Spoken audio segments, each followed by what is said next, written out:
And welcome back in Stripe Show podcasts on a Thursday as we roll along. Tour Championship this week finishes up here in the United States. Keep in mind, next week, big event in Europe. It's the BMW Championship, which will be played over there in Europe at Wentworth, I believe. And a gentleman here joining me here today is going to help me break all of this down here as we move over to the BMW Championship, which will be a big week for the European team as they prepare and qualify and make picks for their team for the Ryder Cup, which, as we speak right now, is 3 weeks away.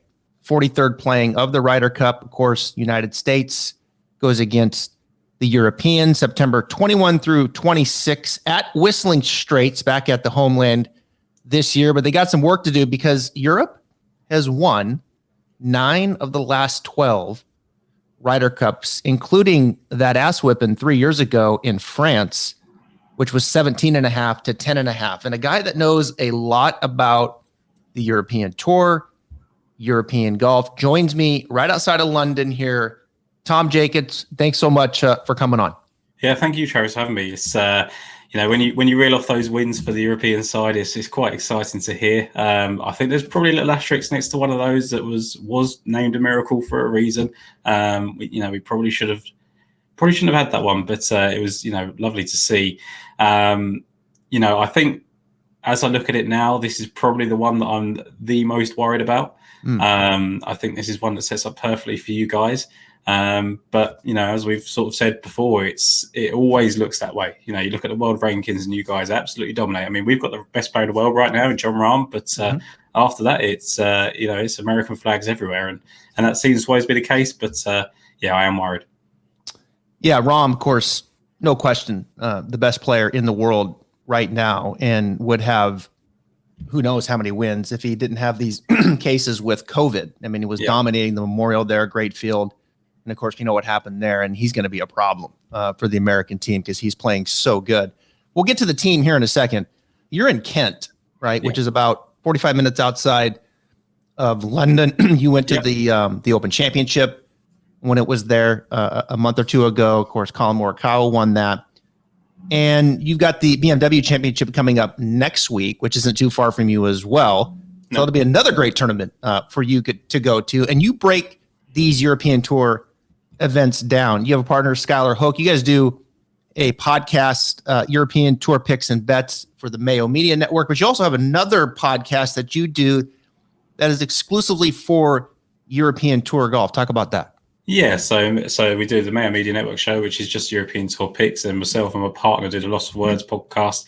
We cover the PGA as well, but primarily I think for us and our uniqueness is the European Tour. I think that's where we can offer the most insight, especially when it comes to the Ryder Cup team right now. Some of the guys that are on the bubble are people that we know all about, and the guys over there, wouldn't necessarily know about all the guys that are in the running. So a couple of people, obviously, you would in more experienced heads, and ones that are kind of knocking down the door in the FedEx Cup recently. But there's some guys there that you wouldn't know too much about. Yeah. Well, Higo, big fan. Guido, who's on the outside looking in right now. And then you got Wilco, right? Like, you've got these characters who I love watching play. And I watch the European Tour. Not everyone does here over in the United States. So this will be a fun podcast, I think, to go inside the team here. But I want to start with this. You live in Europe. You've been there. It's not a secret that the Ryder Cup just means, I don't want to say more, but it's positioned differently in Europe than it is, let's say, in the United States. For someone who's over there, who lives there, has watched it, studies it, how do you describe the Ryder Cup and in the way it's positioned and its meaning in Europe, say, versus the United States? I think it probably goes back to even before, I was into golf and alive, even, with Sevi Ballesteros and Jose Maria Lorozabal and their great partnership in the Ryder Cup, played the most matches together of any Ryder Cup team. I think it's always been something that I feel like Americans always dominated the sport, right? And that's to be expected. But this has been the one thing that we've kind of been able to latch onto every couple of years, is something that we can succeed at. We can get one over on you because of our team ethic. I think that the guys on the European Tour, they travel together, they hang out together, they do a lot of practice games together, and that happens on the PGA Tour, right? But I think there's a lot more isolation because you're traveling from state to state. You can go in RVs, you can go in cars, you can get hotel rooms. It's not so much, not so much camaraderie. Whereas I think the European Tour is all about that aspect. So I also think that in terms of Ian Poulter, for example, you read his book and the fire around the Ryder Cup is built on the fact that he wanted to play football, soccer as a young child and never quite made the grade. But this is kind of his replacement for that. And I think there's probably other guys like that. Matthew Fitzpatrick's big soccer guy. And I think that's a massive element. So I think that we're suitably positioned to succeed. But we certainly got the odds stats against us. And I think the other thing as well is that when we go to America and play, you guys play these kind of golf courses all year round and they can be set up in your way. And we kind of trick it up for you. The Golf National was perfect for us. You basically couldn't win there. It was very, very difficult. You could have picked Kevin Kisner and that would have made your job easier at the Golf National maybe, but I wouldn't pick him this time. So it certainly has, it's always a factor, the golf course, and Whistling Straits is going to be that this week as well. Yeah, you make a good point because Kisner is a point of contention over here. Like people are like, we should have picked him in France, which I agree. I think he would have been a good fit over there, but he's not a good fit at Whistling Straits because absolutely not. When you transition to Whistling Straits, if they don't set this course up long and no rough, I've said many times on the podcast, turn the sprinklers on, just let them run now for the next 2 weeks. Let's make it wet, make it really long, make the fairways play wide, and let's not trick it out. Let's just put the flag pretty close to the middle and, keep it simple in front of them. And in America, like it is kind of bomb and gouge for the most part, right? I mean, these guys, their advantage is they can hit it a long ways in the air off the tee. Bryson can carry at 330. DJ can carry at 315. JT can carry at 315. And on down, Finau, Harris English. Like, these are guys that can get it out there a long ways. And let's widen it out, no roll, and then let the stroke scan approach go to work with very little complication in and around the greens. Where Europe, you can trick it out, balls bouncing, pinch the fairways in, tuck it, wind, different types of shots. Like, it's just a different game, to your point. And France certainly exposed that. Padraig Harrington is the captain.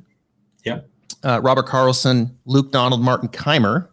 Keimer could have a lot of value here at Whistling Straits. Justin Rose, who's not on the team, has had some success there at Whistling Straits. So you've got guys that have seen this course. Based off my description of what I think they should do with Whistling, how would you agree with that, or you think maybe there could be something a little different in store? No, I think that it's a perfect example for what you should do. I was very, very excited as a European fan when there was all the talk of Kevin Kisner getting a pick, because I just think he's a terrible pick. Personally, I think that all his match play form is based on one Pete Dye golf course, which, is a Pete Dye course, but he's in Austin Country Club, and, nothing like what he's going to face this week. I think he's a great player, but I think there's probably 5 or 6 courses a year that suit him, and this one doesn't. And people likened it to Ian Poulter, right? People said that, Poulter's short off the tee, and Poulter relies on his short game like Kevin Kisner would. But he just has something a little bit extra, and he's done it. He's proven it. He's done it all his career. You can't compare the two. But yeah, I think it's going to be set out that way. I think that. I kind of read something that said that Stricker isn't just going to make it long and put the rough down, but I can't see that not being the case. I think that's probably just keeping us on our toes. Right.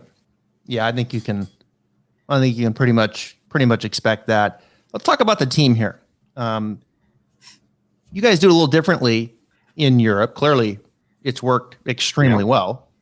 And the first point that's different is the forward leading members on the European list, right? The money list. Yeah. They get a spot. So right now, going into next week's tournament, because you have one more week. In the United States, the points stop after the BMW the event the week before the second leg of the playoff. Correct. It's over with. They're playing the Tour Championship. Nothing counts towards points. It's something to look at for Stricker in picks, and he'll make his picks the following week after the Tour Championship. But for the European team, you got a lot of players coming over to play the BMW Championship next week in Wentworth. And then right after that, Padraig will make his pick. So they still have another big tournament for those guys on the bubble to work themselves in. But the guys that are in, Jon Rahm, number one player. His debut was in 2018. He was 1-2. You got to love your top dog, don't you, up there?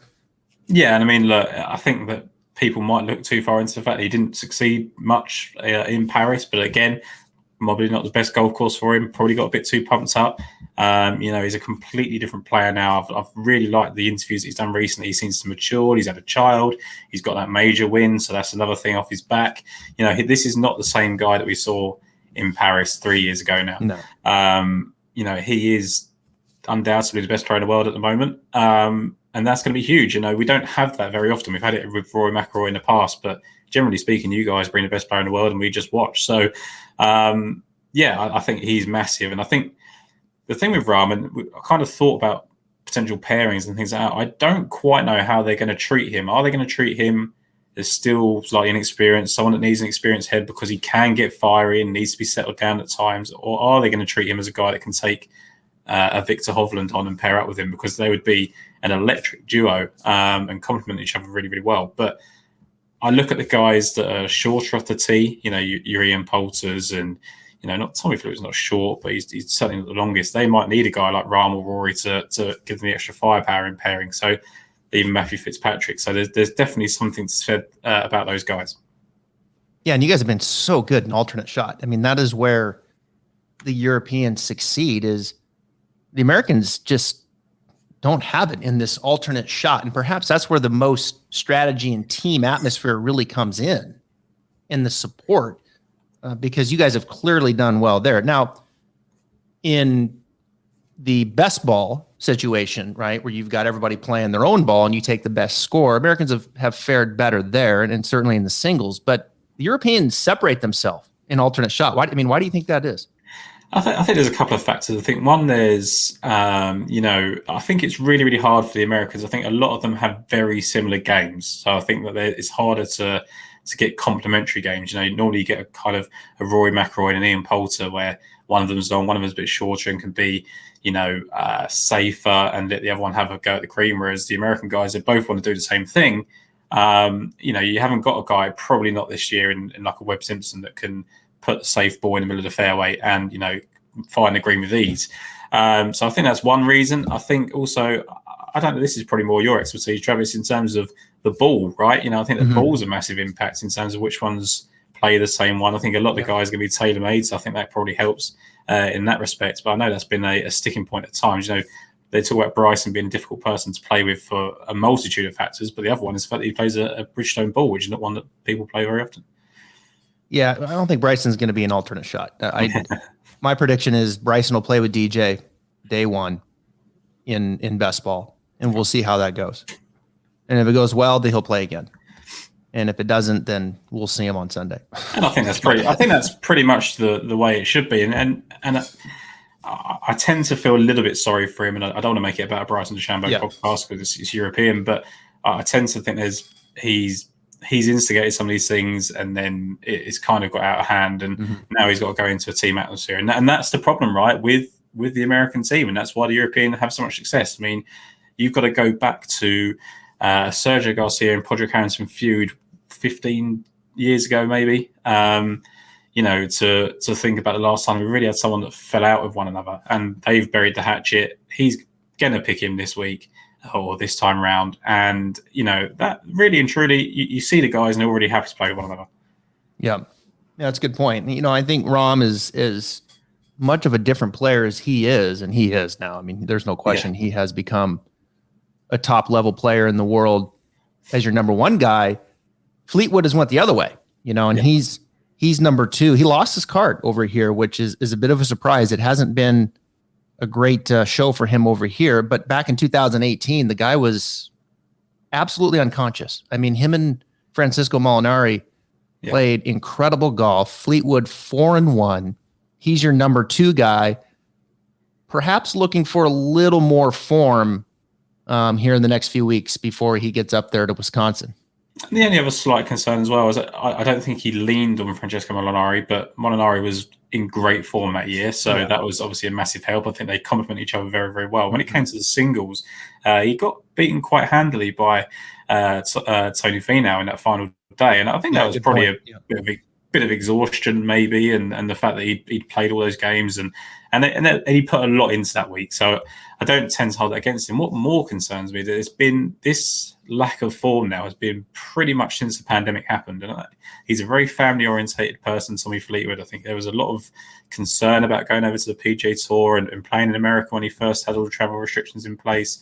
I just don't think he's ever settled. I mean, even coming back over here to the events where you'd expect him to play well, he hasn't done what Tommy Fleetwood does. You know, in Abu Dhabi earlier in the year, he had chances and fell away pretty handily. You know, the Scottish Open, which you bank him to do really, really well, didn't do it. So he would probably be my biggest concern actually on the European Ryder Cup team. And I could look really stupid, and hopefully I do, because that means that he's played well and the whole team are firing. But he would be my biggest concern at the moment. He hasn't had a top 10 in stroke play since March, I think it is, at Bay Hill, and that's quite a long time to go without that. Yeah, Hatton might be, Tyrrell Hatton's your number 3 guy. Yeah. A little bit there too. Surprising with Hatton this year. He was second at Palmetto when Garrett Higgo won. Yeah. Who I had at 58-1 to win, which was a beautiful and fun weekend. And then he misses the cut at the U.S. Open, misses the cut at the Open, misses the cut at the Northern Trust. I think, when I look at Tyrrell Hatton, the first thing that comes to mind is world-class putter, one of the best in the game. I think he lost his putter a little bit, not quite as clean as we've seen from him. And then maybe it's filtered into some just wishy-washy ball striking, and, kind of one thing leads to another. And it just hasn't been quite the Tyrrell Hatton that I think we expect either. But make no mistake, Tyrrell Hatton gets a little fire underneath him in this setting. His debut was in 2018 where he went 1-2. Yeah. I mean, just Tyrrell Hatton just feels like the next generation European Tour Ryder Cup player, doesn't he? He does, and I really like the point you made about his putting, because I think that, like you said about his ball striking, it does get wishy-washy, and I think that it's never really been a massive strength of his game. Like, he can hit his irons well, and he's won at certain courses. But you look at his, you'll know Travis as an instructor. I think if you look at his swing, it's pretty unique. It's not something that I think can hold up when things are going wrong. And I think he went on a really hot run. If you'd have asked me 6 months ago about Tyrrell Hatton, I'd have said, he's one of the players I'm most excited about this Ryder Cup. And he certainly is a completely different player to 2018. He's won on the PGA Tour. He's, but there was a time last year where, and even start this year, where he was going to big events, WGCs, Players Championship, Masters, and he was missing the cut. And it was really, really concerning. You thought, why is it on the biggest stage he's falling backwards? He had that win at Bay Hill. He expected that to be a snowball effect. And then he kind of let himself down. And he got over that again by going to the second Masters of the season and playing well. But like you said there, he's missed a few cuts now. And I think he'll be okay, because I think that he'll come over to Wentworth, where he's a defending champion, and I think that he'll be absolutely fine. I think he'll have a good week, and I think he'll go over to the Ryder Cup in buoyant form, potentially pair with Casey again like he did in Paris. Could be another guy that, might play with. It's tough, isn't it? Because you wouldn't want to put him with a John Rahm, because I think they're both too fiery and could get themselves worked up. So you've got to give him with a level-headed player. So maybe one of the captain's picks might go with him. But yeah, he's one of those guys that you do hope that he comes back to some form before we set off there. How much do you think Tyrrell is like feeding off the fans? Because I think the fans is an interesting point here too, because these guys can't get over here to the United States because of COVID. So there's not going to be a ton of European Tour fans. How much do you think Tyrrell would feed off of the energy from the fans pushing him along? Because he's a fiery guy. It seems like that would make an impact with him. And who knows? Maybe there's a lot of European people here and fans, and they may just all show up at the same time and it'd be a moot point, but it seems like it's going to be difficult for that to happen. No, I think that's a significant factor. I don't think you can overplay that at all. I think that that is always a factor in the Ryder Cup on a normal year, is that the Americans generally sound out the European side in the away games. Then it's going to be a completely different level of that this time around. I think actually Tommy Fleetwood would probably be someone that really suffered with that. I think he's a guy that was a crowd pleaser at Paris, and only because of what Hatton's done during the kind of lockdown period and without fans in terms of performances, I think he could get himself up for it anyway and maybe just feed off the guy that he's with. But I do think I don't think he wants to be walking the kind of fairways with a guy that isn't getting up for it. I think most of these European guys do. Like Paul Casey isn't someone that shows an awful lot of emotion, but when the Ryder Cup comes around, he does. And so I think we've got a team full of those players. So I think he'll be okay. But yeah, another factor for me for Fleetwood could be a concern. So now we get to Rory. He's number 4. 11-9-4 is his record. Whistling Straits was the 2015 PGA Championship. Yeah. And Rory finished, let's see, he was 17th. No. Yeah, he was 17th. Yeah. He was 9 under 17th. I mentioned Keimer, one of your co-captains. He was T12. Yeah. That's the year that Jason Day won at 20 under. And I think it's important Justin Rose was 4th at 14 under. Who's on the outside looking in. So those are some of the things you got to look at. I'm sure the captain is with Padraig, guys that have had success at Whistling Straits. Rory, I look at Rory, he's always so transparent and thoughtful. He's adored all over the world, including here in the United States. And, he just got to admit, I'm tired. Like you could see these guys over here, they're gassed. Like Morikawa looks tired to me. Justin Thomas looks tired. It's a tough stretch right now. And like, they just look like they need to get some rest before the PGA Championship. And I'm sure they will, many with a couple weeks there. But the one thing with Rory, and it's like Dustin, when I see the putter start to have the uptick, like it has the last 3 weeks, then I'm like, it's coming. Like it's coming. And I see the putter heating up with Rory. The ball striking wasn't that bad. Hasn't been quite as clean, say, the last couple weeks with the iron game. I don't feel like Rory's that far off. And I say that because the putter is warming up. And when you're Rory McIlroy and the putter's going to be warming up, you're like, okay, I'm good. Here it come, boys, because he's been driving the ball really well, too. And that's the thing. I think he was actually 3rd in 2010 at Whistling Straits as well. Slightly shorter golf course that time around, but he's got the experience of playing that golf course. Yeah, he is. We talk about the Americans being a perfect fit for this golf course. He basically has the PGA Tour style game to go with it. And like you say, really important that everything about Rory McIlroy is his putting. I think his putting has been better in Ryder Cups than in general events anyway, so I think that helps. But actually, it's his around the green game and his chipping that's really surprised me and improved in recent weeks. And what I like you mentioned there is that his off the tee game, was brilliant last time out. He's now, I was thinking, was he 4th last week? And he's now going to the Tour Championship where he's always had a great record as well.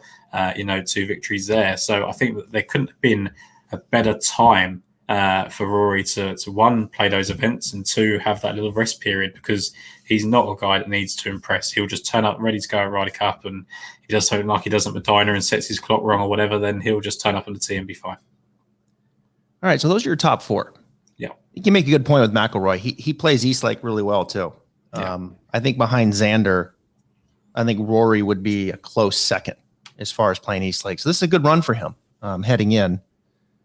So the next 5 are your Ryder Cup point system.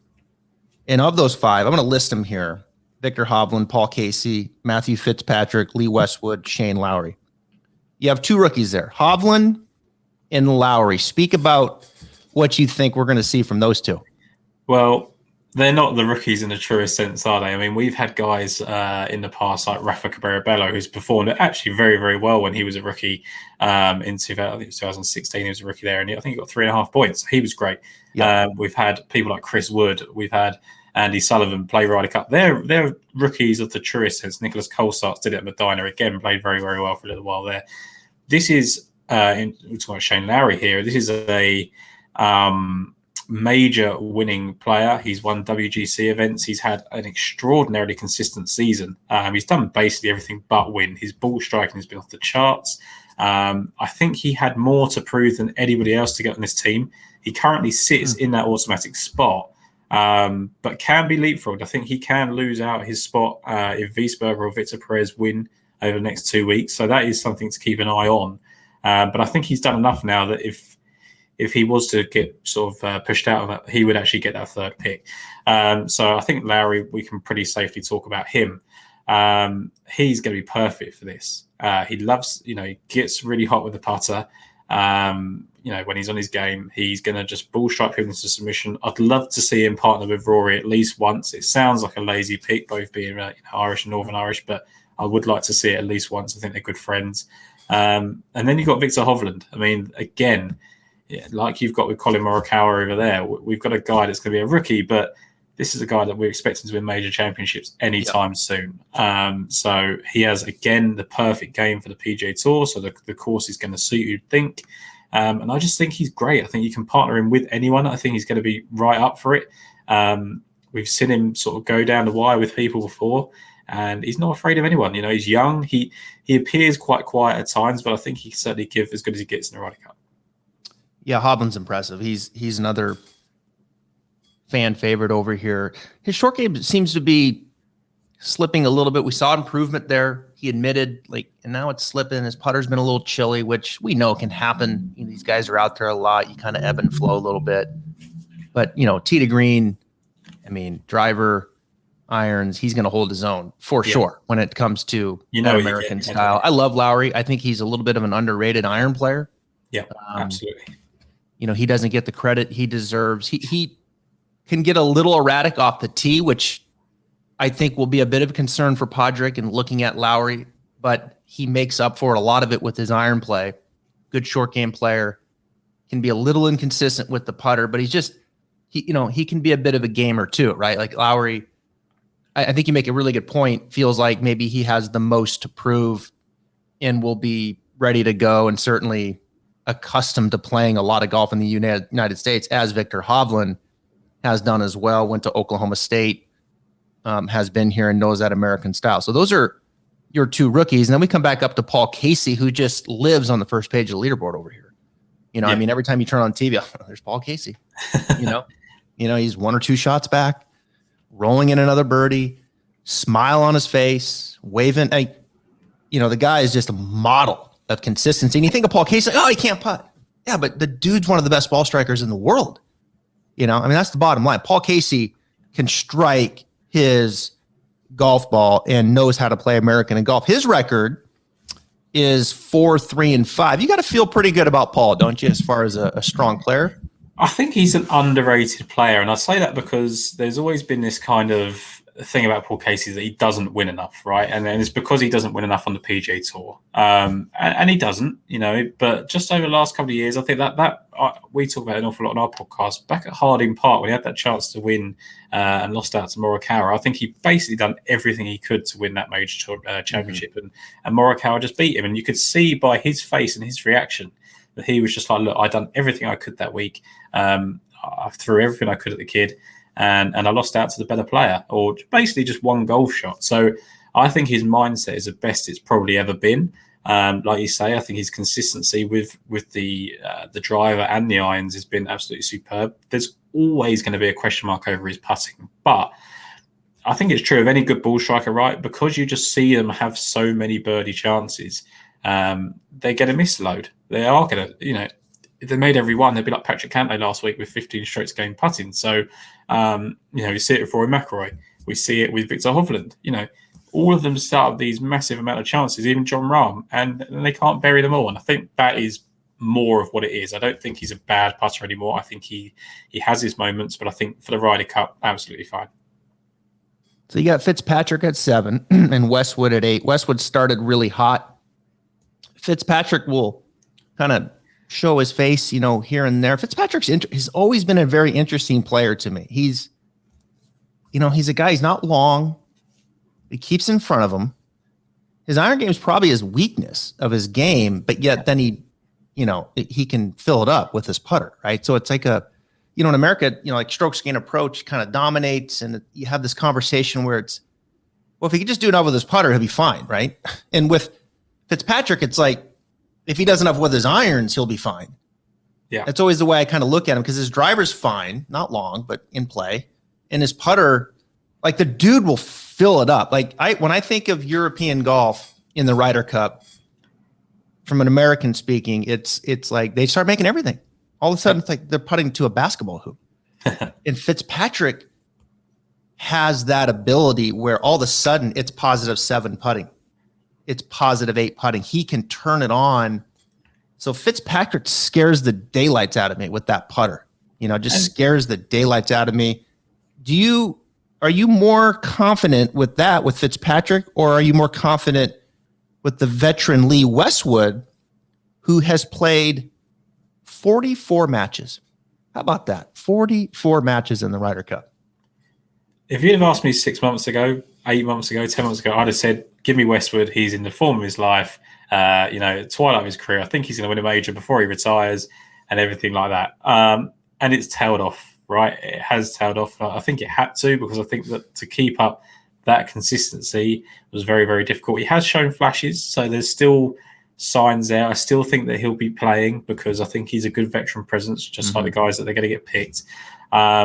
Fitzpatrick, I don't know how much he's going to play. He didn't play a lot on his debut. I think in 2016, I think he only played 2 games. He played twice, and he lost the singles. Did he half with Stenson? I can't remember. He was 0-2. 0-2, yeah. So he didn't make a single point. And I think that, like you just mentioned there, his irons are his weakness. I think the thinking was that he gets paired with Henrik Stenson. Henrik Stenson will do all the ball striking, and Fitzpatrick will finish it off.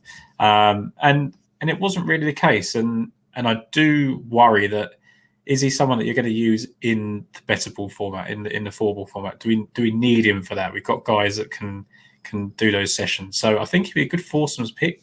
I think that he could finish off the things that other people can't. What I do like about Fitzpatrick is I spoke to his caddy Billy Foster, who's obviously been a part of all these Ryder Cups and seen it all, really. And he said that he has got this kind of driver that is a bit sneaky long, that he can sort of hit the screws when people don't think he can. And you look at his results on the PGA Tour this year, he's been very, very consistent. He's been contention fairly often. Genesis, I remember being right there. I think it was Bay Hill he played well. So he has had a really, really good season, really promising. But again, I think that I wouldn't call him a weak link, because he's playing too well to be a weak link. But I do think he's someone that will be used sparingly, because his game just doesn't suit the golf course. Yeah, he's 5th at Genesis, 11th at WGC Mexico, 10th at Arnold Palmer, 9th at Players. He had a really nice run in the spring. Yeah. 4th at the RBC, 23rd at the PGA, 10th at Palmetto. Yeah, it feels like a big ballpark for him. But he's the guy that's like, man, okay, here we go. Just made another one. There's another 35-footer for a birdie late on a Sunday.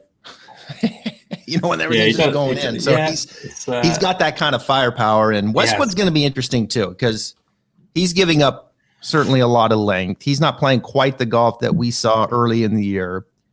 He's certainly very happy in his life. He looks like he's playing on house money. He knows how to handle the Ryder Cup. He's been there, done that. So he's certainly your veteran there. And Westwood, as we now move into the captain's picks, because you guys have 3 and Stricker has 6. I mean, what a job. I mean, my goodness. Yeah. Like, I think Podrick said, I don't want 6. Like, he's got a tough decision to make with those 6. Although I think the first 4 are pretty clear cut on what he's going to do there. But real quick here, as we get into these 3 picks, Westwood and Sergio have played a lot together and have had a lot of success.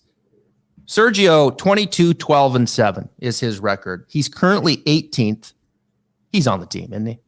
Oh, 100%. And it's funny you mentioned that the Westwood Garcia dynamic, because I have a note here. They've played 7 times together. They've won 4 times, halved twice, and lost once, and they're unbeaten in foursomes. So, could they play together? I think so. I think that's a possibility. Again, I think that they'll probably both get used to partner other people. But, maybe it doesn't start so well in the morning. Maybe they play them out there in the afternoon to get things going. The thing with the European side is that we just have talisman players. They just lift their game for this.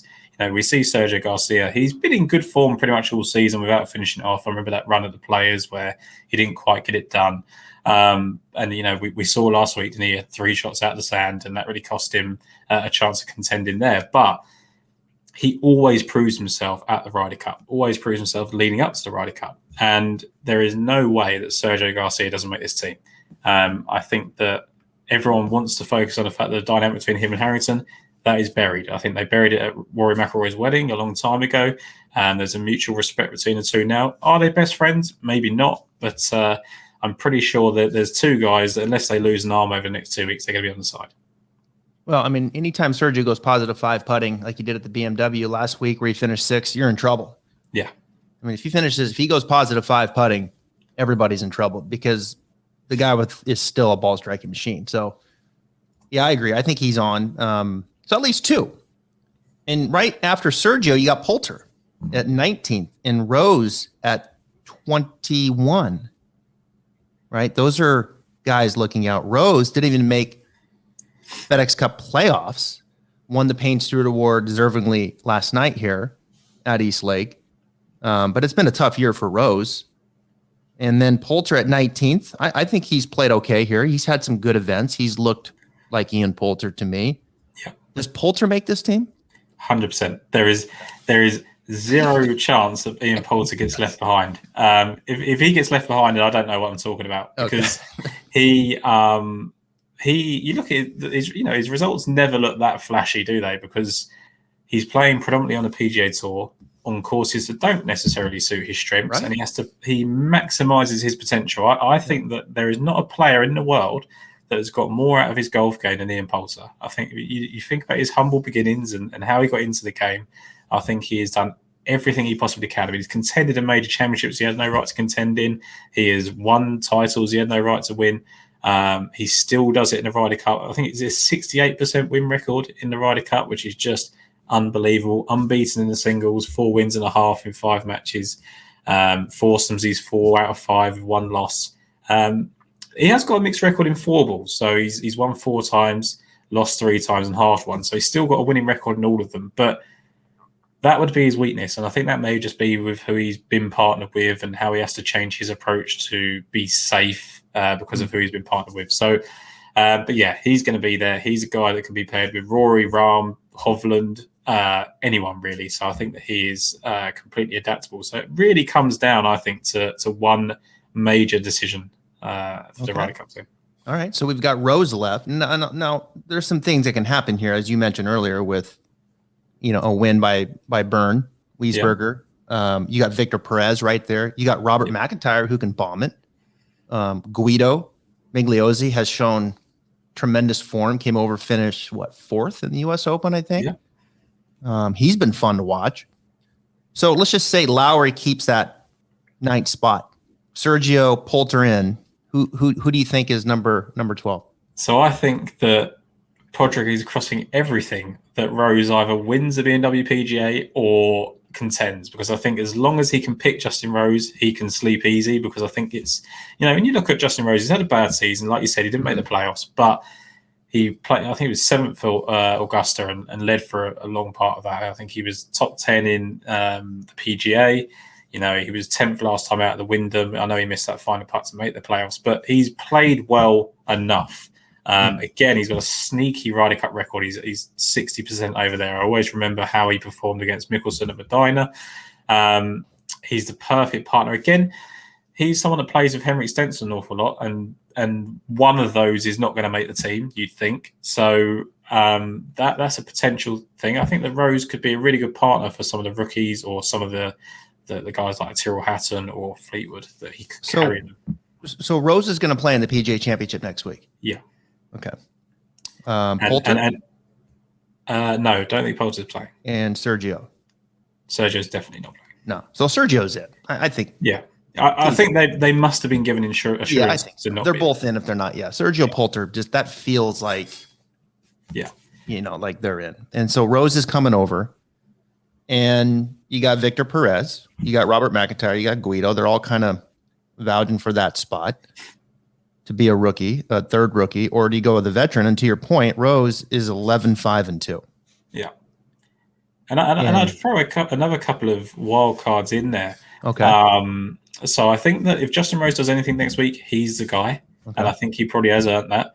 Although Bernd Wiesberger's won, I think he would have, if he'd won last week, if he didn't hit a pebble out the sand, he'd have won 5 times over the last 3 years. So he's done pretty much everything he could. But I think him and Perez are both guys that just need to win to get in. I don't think they're going to get picks. Alex Noren, has been on a tear during the FedEx Cup playoffs. Played really, really well, and was playing well for a good part of the PGA Tour season as well, back end. So he's going to play over at Wentworth. He's won there before, played very, very well there in the past. I think he shot the course record to win the time that he won it. So he's going to be pumped up to do that. So I'd put his name in the hat. And Rasmus Højgaard, I sort of put this to Twitter last week. Who just won, right? Yeah. What would he have to do to make the team? I think he's going to have people like Thomas Bjorn. He's going to have people like Søren Kjeldsen in his ear, telling him that he can make it. He's playing the Italian Open this week. He's playing the BMW PGA. If he was to go and win another one of those and contend, I don't really know what else, other than the fact that he's obviously very young at 20, that you could really keep him off the team. And I think that both teams have done that. They've left guys, I remember being very pro Matt Wallace for the 2018 Ryder Cup team.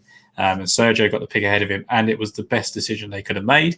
And I think that any one of these guys that gets picked, so we're talking about Wiesberger, Noren, Perez, McIntyre, Guido, if any one of those guys went and then they failed and Justin Rose got left at home, I think we'd have a very difficult conversation. So I think Rose is the most likely, and then I think that it comes down between probably Alex Noren and Bernd Wiesberger. Interesting. Yeah, Wiesberger, a name that we see over here, a decent. Noren, what a run. 4th at the Northern Trust, 9th at BMW. Guys putting incredibly well right now. Yeah. Let me ask you this. We'll finish with this. I made this comment yesterday on the USA show that I was telling Daniel Rappaport. I said, I think with Patrick Reed, who I think would have been in if he didn't get hurt and the bilateral pneumonia, right? I think he hasn't played in 3 weeks. He's playing this week at the Tour Championship. I think he's out personally. Yeah. And I think I feel like Stricker is probably asking players their thoughts on this pick, this player. And I can't imagine Reed's generating a bunch of support. I think he's listening to that. There's an out. He dropped a grenade on the way out of France on the team and this and that. Like, that can't sit very well. How much do you think Padraig would listen to his players when it comes down to this last pick? The only thing with Padraig Harrington is he's the most unpredictable golfer in terms of his individual side. Everything he did went against the grain. So I think any other captain would probably look to Rory McIlroy, to Ian Poulter and Sergio Garcia, Paul Casey, and just say to them, like, who do you want in? And I think they'd probably all say, let's give Justin Rose the chance, because I think that he, he's not coming to the end of his career, but he's certainly the amount of Ryder Cups that he could automatically qualify are, dwindling away. So I think that he will, but I think ultimately it'll come down to his decision. That's why I think that it's open to someone like an Alex Noren or a Rasmus Højgaard to really go and get his attention. So I don't think that he follows the grain in anything else other than the only thing I would say is that you only get one. It's not like a soccer coach or an American football team that bring in young guys and see how they perform because they're looking at 4 or 5 year plan. This is potentially a one and done situation for Padraig Harrington. So does he just go with the safest pick in the hope that he gets that victory the one time that he gets the captain? Because Justin Rose would be the safest option, I think. Yeah. Well, and it just feel like a Ryder Cup, right? Sergio, Ian, Rose. It would make feel us all strange feel young again, right? Yeah, absolutely. They've been playing forever, and let's not. As much as I love Guido and like the next, I'm kind of vouching for Sam Burns over here. I think he fits the mold of what Whistling Straits will be, more than Kisner, more than Horschel. Kokrak's interesting. Scheffler's an up and comer. The coldness of his putter just concerns me. Berger can get really cold with the putter. So I saw you mention Scotty Scheffler kind of versus Sam Burns, and I completely understand your point. The only thing I could possibly see with Scotty Scheffler is he has that really tight, I assume, tight bond with Jordan Spieth. I think that I spoke to Will Zalatoris on the podcast before, and him, Spieth, Scheffler used to play an awful lot growing up in Texas. And I just wonder if Scheffler and Spieth, if they're going to put Thomas with another guy. I mean, I'm assuming Thomas and Spieth will play together, and I'm assuming that Xander and Cantlay will play together, and I think those are kind of made up. So it always depends on whether someone like Spieth lobbies for Scotty Scheffler. It's true. Yeah, it's true. I think it's interesting there because I think you've got to play Morikawa in alternate shot, and so to me, that's going to break up probably JT and Spieth a little bit. I feel like it would be really interesting to see Morikawa play with Spieth in that kind of style game, and because I think obviously Morikawa's dead center, laser irons. Spieth, he's kind of got it back now. His short game putting is incredible. So it'll be interesting to see what happens, I think, with some of those players. Cantlay certainly going to fit into that alternate shot.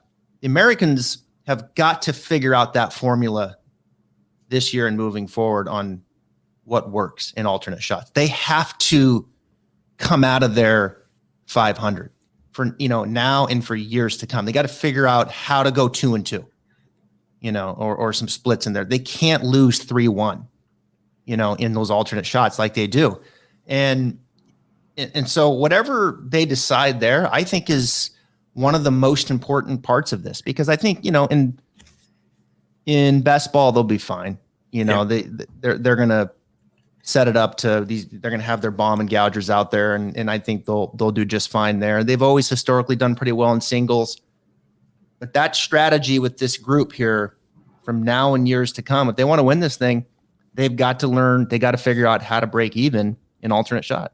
And do you think, put a bow on the show here, do you think that the American generation now of the players that are coming through are going to change that dynamic, and it's going to look a little bit more like a European Ryder Cup team? Because you see these guys, when it was JT, Spieth, Fowler, Smiley Kaufman, when they were all first coming out, they were all really close. And I know a lot of those guys are not on, but I think, you've got the JT and the Spieths. I think that guys like Xander and Cantlay were very close at the President's Cup. I think what happened, as you mentioned with Patrick Reed, that was the kind of last of the old guard, whereas Patrick Reed and Spieth played together because it made sense at the time and they weren't necessarily best friends. And then Spieth got his way and played with Justin Thomas in France, and that upset Patrick Reed. But I think that's probably the way to go. You need to keep the guys. You want your best guys to be happy with the people they're playing with. And I think that's what's going to happen. I think always before, it was always like shoehorned that, when they played like Tiger Woods and Phil Mickelson together, well, I mean, what are they doing? It's preposterous. So I think that is probably the way they're going to go. I think I am slightly concerned on your behalf that the 6 and 6 kind of selection, I find that a bit much. You kind of want guys to earn it. I think what they've done is they're so scared of guys that have missed out. I think Billy Horschel got hot in the playoffs one year and he missed out, and they didn't want to make the mistake of leaving Kisner out of the Golf National and things like that. So I think they've gone with the I can pick whoever I want strategy. But I think that just gives you too many decisions, mate. You mentioned there, Kokrak, Burns, Harris English, Scheffler. Patrick Reed, if he shows any life at the Tour Championship, I don't suppose he will. I think he's probably just there in a desperate bid to get in, but I don't think he will. They've been talking about Phil Mickelson. Is he going to get in because he won a major championship? I doubt it, but there's so many decisions left there to make now that it kind of makes it more difficult than it was before. Yeah, this next generation that we're looking towards here, DJ's becoming a bit of a veteran here. Yep. He's been around a while. But, I kind of looked at JT, Justin Thomas, Spieth, Xander. I'd put Morikawa in that group. Like, to me, Cantlay, those are the guys now that I think have to rally here a little bit. And who's going to be that emotional leader? Who's going to be that voice? Feels like Justin Thomas. Yeah. You're hoping that Bryson and Koepka could have been a part of that, but they've clearly have alienated themselves, I think, to some degree. I mean, I can't imagine the bulk of these guys are looking at them right now individually going, really? This is how we're going to behave, and rewarding people to getting kicked out of a tournament because they called you Brooksy. I mean, that's where we are. That was Bryson's a little bit antics and So it's like, you kind of, those two have, they're over here, unfortunately. And I think the rest of these guys now are like, okay, if this is going to mean something, it's got to come from that group. And I'd like to see a couple of younger guys come in, maybe have a voice. I think Berger feels like he would say something. I feel like Burns has got a little edge on him. Scheffler feels a little passive and back, and that's okay. Yep. But, you need a couple now, other guys to come in. Now all of a sudden you got 7, 8 guys within maybe 5, 6 years that let's turn this thing around and let's show some energy. And then maybe in a year or two, Bryson and Brooks grows up and they become a part of it. Yeah, and I think that the Bryson Brooks thing has been fueled by this pit money, right? That I think they've tried to fabricate a big sort of beef, if you like, to kind of get the interaction on social media, and it's gone way too far. And now it has caused unrest. And you've got Brooks going off and playing against Dave Portnoy in a special match in a couple of weeks. You've got Bryson doing a long drive contest the day after the Ryder Cup, which isn't a massive factor, but I think that he's already anticipating having a bad week.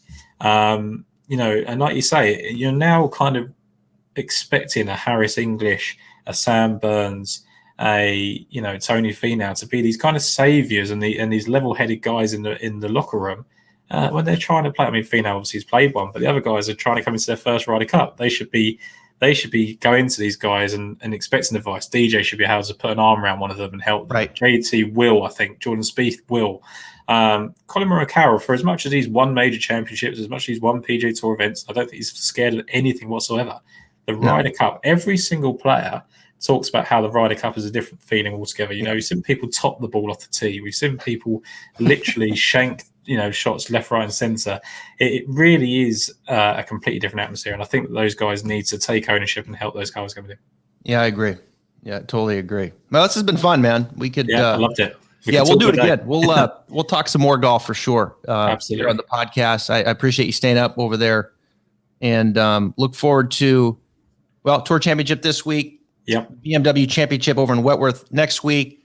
They're going to make their picks, and then September 21, right in there, we'll play the Ryder Cup, and we'll see how it shakes out here. It's going to be like 8,000 yards.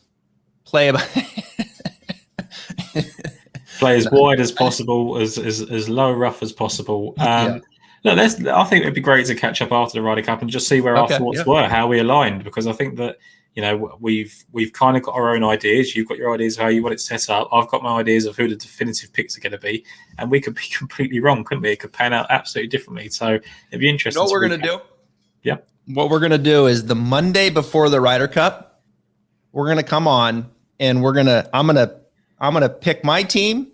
Yep. They're going to have our picks, and we're going to go at it with, okay, I'm going to, just like they do, we're going to do our drawings. Yep. Sounds good to me. That'd be fun. Yeah, let's do it. All right. I'll reach out. We'll do that right before. We'll do it the week of the Ryder Cup. Yep. I'm thinking either Monday or Tuesday we'll have our pick show. Sounds good to me. Travis, it's been an absolute pleasure being on, and thank you for having me. You bet. That's Tom Jacobs at Tom Jacobs 93 on Twitter and Instagram, and we'll see you in a few weeks. Stripe Show podcast on a Thursday.